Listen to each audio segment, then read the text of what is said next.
आज हम कर रहे हैं determination of foreign exchange rate. Foreign exchange rate कैसे डिटरमाइन होता है? फॉरेन एक्सचेंज रेट यानी कि जैसे अगर आप देखते हो कि $1 ₹70 है, फिर $1 कभी 68 हो जाता है, कभी $1 75 हो जाता है। तो ये चेंज जो होता रहता है, ये कैसे चेंज होता रहता है, क्या वजह है? तो इसकी एक्चुअली दो वजह है, मैंने आपको पहले भी बताया था, demand and supply. Demand and supply की वजह से ये रेट चेंज होता रहता है। अब वो कैसे होता है, समझो इस बात को। सबसे पहले देखो एक्सचेंज रेट बनता कैसे है। ये है डिमांड और ये है सप्लाई। किसकी? डॉलर्स की डिमांड, डॉलर्स की सप्लाई। जहां इसका इंटरसेक्शन पॉइंट है, यहां इक्विलिब्रियम हो गया, मतलब ये एक्सचेंज रेट तय हो गया आर, ये रेट तय हो गया।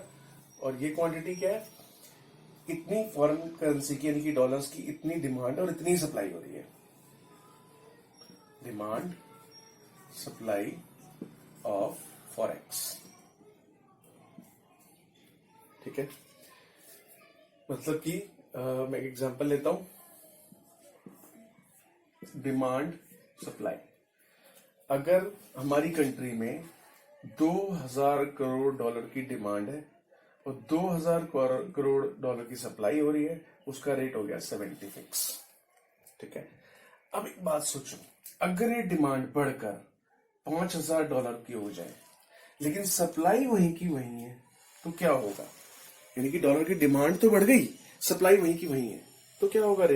रेट बढ़ेगा या कम हो जाएगा? ऑब्वियसली रेट बढ़ जाएगा, क्योंकि जब डिमांड ज्यादा होती है, सप्लाई उतनी है, तो रेट बढ़ेगा ना। अब उसको देखो यहाँ पे कैसे देखेंगे। देखो ये डॉलर की डिमांड, ये डॉलर की सप्लाई, यानी कि $5000, फिलहाल $2000 की डिमांड हो रही है, 1000, ये 2000 की डिमांड हो रही है, 2000 की सप्लाई हो रही है। डिमांड और सप्लाई दोनों सेम है, तो रेट तय हो गया। अब अगर डॉलर की डिमांड बढ़ जाएगी, देखो क्या होगा, डिमांड बढ़कर D1 हो गई, डिमांड बढ़ गई और सप्लाई वहीं की वहीं है, तो रेट का क्या होगा?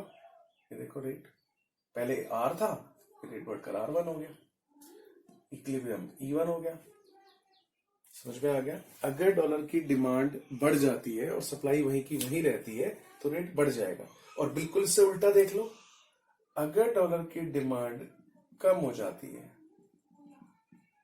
D2, सप्लाई वहीं की वहीं है, सप्लाई का तो नहीं मैंने चेंज किया, डिमांड कम हो जाती है। अगर यूं सोच लो कि जैसे 2000 की डिमांड है, 2000 की सप्लाई है, मान लिया डॉलर की डिमांड रह गई सिर्फ 500 और सप्लाई उसकी उतनी की उतनी है, यानी कि चीजें ज्यादा है, लेने वाले कम है, तो ऑब्वियसली इसका रेट डाउन हो जाएगा। तो यहां भी देखो डाउन हो रहा है ना। तो डॉलर का रेट घटकर R2 हो गया, घट गया ना, ये यहाँ बढ़ गया था, ये घट गया, इसे हम E2 बोल देंगे। तो यानी कि यहाँ पे जो डॉलर का रेट चेंज हुआ, किस वजह से चेंज हुआ? डॉलर की डिमांड और सप्लाई की वजह से। तो अब अगर आप कहते हो कि ये सब डॉलर की डिमांड बढ़ती क्यों है, देखो ये कोई भी वजह हो सकती है। हमने फॉरेन एक्सचेंज की डिमांड और सप्लाई के ऊपर क्वेश्चन किया भी हुआ कि क्यों हम डिमांड करते हैं, क्यों हम सप्लाई करते हैं, ये डिमांड क्यों बढ़ रही है। मैंने उसी में से एग्जांपल ले लेता, उसी लास्ट वीडियो में से, कि मान लिया अचानक से ऐसा हो गया कि सबको अमेरिका जाना है, वहां पे अमेरिका ने मान लिया ऑफर कर दिया कि जितने भी इंडियंस हैं उनको आएंगे और 1-1 लाख रुपए सैलरी दे रहे हैं। तो अचानक से क्या होगा? हर बंदा अमेरिका जाना चाहेगा, हर एक अब अमेरिका जाना चाहेगा तो उसे डॉलर चाहिए होंगे जाने के लिए, वहां खर्चने के लिए, हर चीज के लिए डॉलर चाहिए होंगे। तो अचानक डॉलर्स की डिमांड बढ़ गई, सप्लाई तो जितनी है उतनी है, लेकिन डिमांड बढ़ गई। डिमांड बढ़ने से क्या होगा? हर एक को डॉलर चाहिए, क्योंकि इससे डिमांड बढ़ गई ना, इससे देखो उसका रेट भी बढ़ गया। और बिल्कुल अगर अपोजिट हो जाए कि वहां पर बैन हो जाए इंडियंस की, जी इंडिया की कोई चीज नहीं आएगी, इंडियंस को नहीं आने देंगे, तो क्या होगा? अचानक से डॉलर की डिमांड कम हो जाएगी, है ना, फॉरेन एक्सचेंज की डिमांड कम हो जाएगी। देखो डिमांड कम हो गई, सप्लाई वहीं की वहीं है, बहुत सारे डॉलर्स हैं यहाँ पर सप्लाई में, लेकिन लेने वाला कोई भी नहीं है, तो उसकी रेट कम हो जाएगा। इसी तरह जैसे डिमांड की वजह से फॉरेन एक्सचेंज में फर्क पड़ा है, ऐसे सप्लाई की वजह से भी पड़ता है। वो देख लो अब कैसे।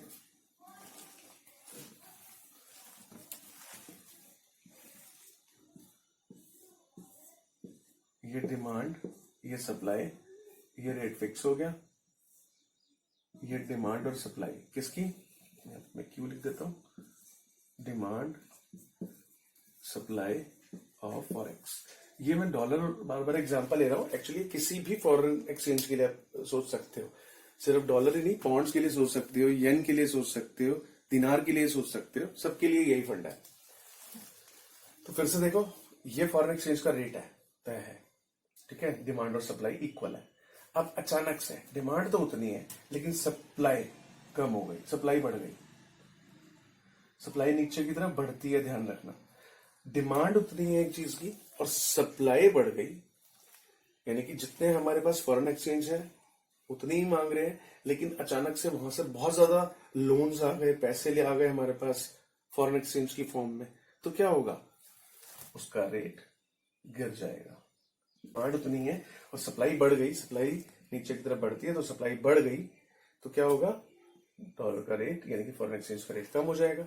और बिल्कुल इससे उल्टा चलो, डिमांड उतनी है और सप्लाई कम हो गई, हमारे पास जो फॉरेन एक्सचेंज है वो कम हो गया, तो क्या होगा रेट, डिमांड उतनी, फॉरेन एक्सचेंज की सप्लाई जो है वो कम हो गई, चीजें कम आने लग गई, तो क्या होगा, रेट बढ़ जाएगा, है ना। तो इस तरह से इन दोनों से आपने क्या देखा कि डिमांड और सप्लाई की वजह से ये जो रेट है, फॉरेन एक्सचेंज का जो रेट है इधर, वो घटता बढ़ता रहता है, किसकी वजह से, डिमांड, फॉरेन एक्सचेंज की डिमांड और फॉरेन एक्सचेंज की सप्लाई की वजह से। नेक्स्ट टॉपिक है foreign exchange market. Foreign exchange market क्या होती है, जैसे शेयर मार्केट होती है जिसके अंदर शेयर्स की सेल परचेज होती है, ऐसे ही फॉरेन एक्सचेंज मार्केट होती है जिसके अंदर फॉरेन एक्सचेंज की, फॉरेन एक्सचेंज मतलब फॉरेन कंट्रीज की जो करेंसी होती है उसको आप खरीद और बेच सकते हो, तो ऐसी मार्केट को हम फॉरेन एक्सचेंज मार्केट बोलते हैं। तो सबसे पहले आ जाते हैं इसके फंक्शंस पर कि ये फॉरेन एक्सचेंज मार्केट जो है इसके क्या क्या फंक्शन है। पहला इसका फंक्शन है transfer, transfer function. Transfer function का मतलब, अगर आपने इस मार्केट से, फॉरेन एक्सचेंज मार्केट से डॉलर्स खरीदे किसी भी वजह के लिए, तो अब वो डॉलर्स जो आपने खरीदे हैं तो किसी ने तो बेचे होंगे तभी आपने खरीदे, तो अब आपके लिए तो वो अननोन है जिससे आपने खरीदे हैं, आपने तो बस पेमेंट कर दी, आपको रेट अच्छा लगा, आपके सुटेबल रेट था, आपने पेमेंट कर दी, तो वहां पे ऑनलाइन जो है आपके लॉक हो गए, हाँ ठीक है ये आपको मिलेंगे, लेकिन अब उससे कौन लेकर हमें देगा, कैसे वो हमें मिलेंगे, ट्रांसफर कैसे होंगे उसके अकाउंट से हमारे अकाउंट में, तो ये फॉरेन एक्सचेंज मार्केट का ही काम है। उसका पहला फंक्शन है ट्रांसफर करना, यानी कि सेलर से बायर को, बायर से सेलर को, फॉरेन एक्सचेंज को ट्रांसफर करना, ये इसका फंक्शन है। दूसरा फंक्शन है इसका क्रेडिट फंक्शन। क्रेडिट फंक्शन का मतलब, फॉरेन एक्सचेंज मार्केट में अगर आपको ट्रांजैक्शन करनी है लेकिन आप वो ट्रांजैक्शन कैश ना करके उधार में करना चाहते हो, जैसे हम कोई भी चीज खरीदते हैं, कोई भी बिजनेस है, उन सब में कैश का बिजनेस भी होता है और उधार का भी होता है, तो ऐसे फॉरेन एक्सचेंज मार्केट में अगर आपको उधार में बिजनेस करना है, ठीक है, तो वो क्रेडिट कौन अवेलेबल कराता है आपको, फॉरेन एक्सचेंज मार्केट। तो ये आपको क्रेडिट भी देती है, उधार की फैसिलिटी देती है एक्सचेंज करने के लिए, फॉरेन एक्सचेंज को खरीदने बेचने के लिए, ठीक है। थर्ड इसका फंक्शन है हेजिंग फंक्शन।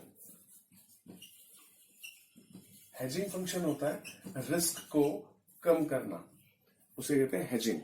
तो फॉरेन एक्सचेंज मार्केट आपको ये फैसिलिटी भी प्रोवाइड करती है। वो कैसे, मान लिया मैंने यूएस से कुछ पेन ऑर्डर किए, अब वो पेन का रेट है $1, ठीक है, $1 का एक पेन है, मैंने वो पेन ऑर्डर किया, अब वो $1 का एक पेन है, उस समय डॉलर का जो रेट था वो रेट था 70 रुपीज, यानी कि मुझे ये मैंने सोच लिया कि जब भी पेन डिलीवर होगा तो मुझे 70 रुपीज देने हैं, है ना, तो मैंने डील हो गई, उन्होंने कहा हम पेन देंगे आपको 1 हफ्ते बाद।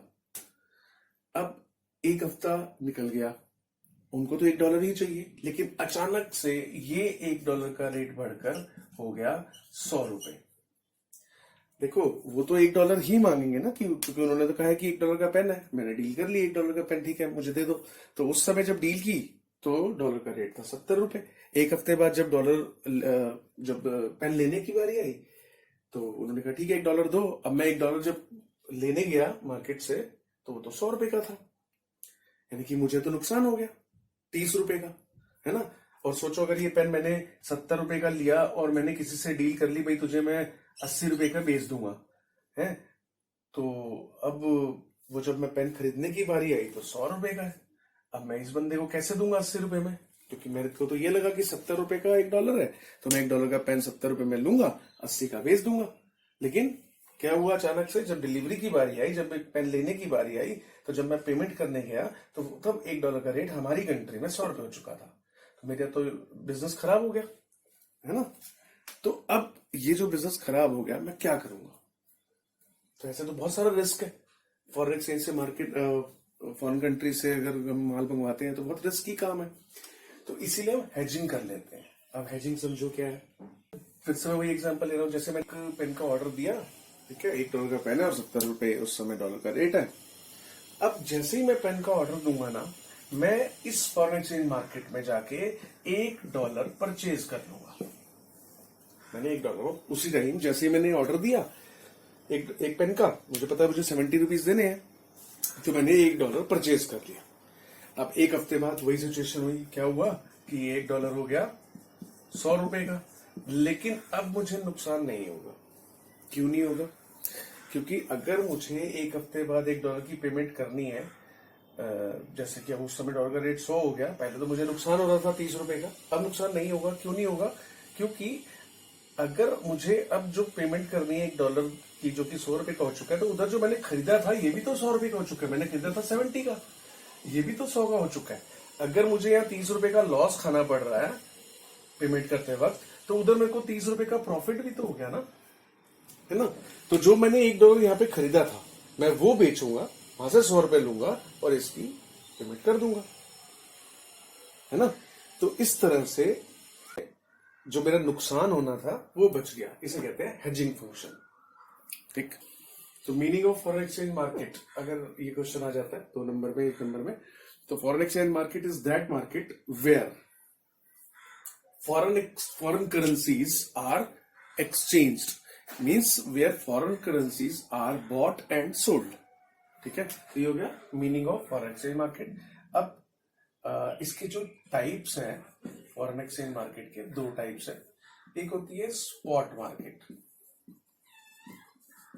ठीक है, और दूसरी है फॉरवर्ड मार्केट। फॉरवर्ड मार्केट, तो 2 टाइप की फॉरेन एक्सचेंज मार्केट है। तो स्पॉट मार्केट क्या होती है कि जब हम फॉरेन एक्सचेंज में कोई ट्रांजैक्शन करते हैं, किसी फॉरेन कंट्री से ट्रांजैक्शन करते हैं, तो किस रेट पे करें, ऑन द स्पॉट जो उस समय डॉलर का रेट है उसी पे ही तय हो जाता है कि मुझे इस रेट पे पेमेंट करनी है। फॉर एग्जाम्पल, मैंने एक डील की कि मुझे पेन खरीदना है। आज मैंने डील की और सामने वाली कंट्री ने कहा कि ठीक है, हम आपको 1 महीने बाद पेन प्रोवाइड करेंगे। तो आज जो डॉलर का रेट है, मान लिया आज का डॉलर का रेट है 70 रुपए, तो 1 महीने बाद जो मैं उसको पेमेंट करूंगा तो वो 70 रुपए के हिसाब से ही पेमेंट करूंगा, क्योंकि ये होता है स्पॉट मार्केट में, मतलब ऑन द स्पॉट जो रेट आज तय हो गया उसी रेट पे पेमेंट होगी, चाहे जब भी हो। लेकिन फॉरवर्ड मार्केट में क्या होता है, आज अगर मैंने डील की कि मुझे एक पेन चाहिए और $1 का एक पेन है, आज रेट डॉलर का 70 रुपए है, लेकिन 1 महीने बाद जब वो मुझे पेन डिलीवर करेंगे तो मुझे पेमेंट कब से करनी होगी, जो उस समय रेट होगा डॉलर का, मुझे उसके अकॉर्डिंग पेमेंट करनी होगी। मतलब उस समय डॉलर का रेट बढ़कर $1 90 रुपए हो चुका है, तो मैं उस समय जो एक पेन खरीदूंगा उसकी पेमेंट 90 रुपए के हिसाब से करूंगा, ठीक है। यानी कि बहुत सिंपल सा फंडा है। स्पॉट मार्केट के अंदर जो जिस समय डील हुई है, जिस समय ट्रांजेक्शन हुई है, उस समय जो डॉलर का रेट है उसी रेट पे डील होगी। और फॉरवर्ड मार्केट में जब गुड्स डिलीवर होंगे उस समय जो रेट होगा डॉलर का या एक्सचेंज रेट जो भी उस समय होगा, उस रेट के हिसाब से डील होगी। यानी कि इसमें क्या हुआ, डील कब होगी, प्रेजेंट डे रेट पर। इसके अंदर डील कब होगी, जो भी फ्यूचर डे होगा, फ्यूचर डे रेट पर डील होगी, ठीक है।